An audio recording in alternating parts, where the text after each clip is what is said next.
Restez au courant de l'actualité politique du Cameroun avec Cameroun 24.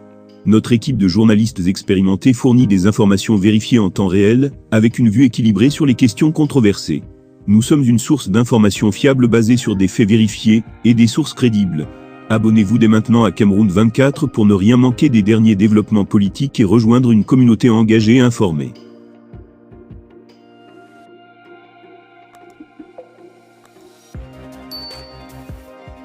Le 5 février 2019, le président Paul Biya a signé un décret donnant au secrétaire général de la présidence de la République, Ferdinand Ngongo, le pouvoir de signer des documents au nom du président.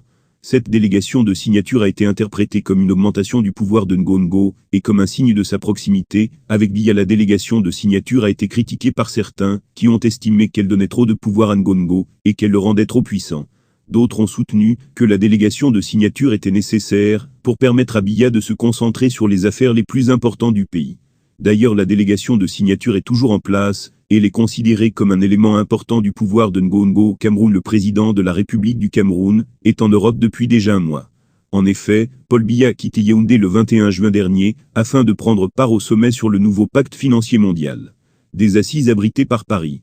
Après les travaux qui se sont tenus les 22 et 23 juin 2023, le chef de l'État, comme on pouvait s'y attendre, prit la route de Genève en croire Camé.be. Pour ce qui est de ses fonctions de chef d'État, quoi qu'on veuille dire, il est évident que depuis an, celles-ci sont, dans l'effectivité, exercées par le ministre d'État, secrétaire général de la présidence de la République, Ferdinand Ngongo.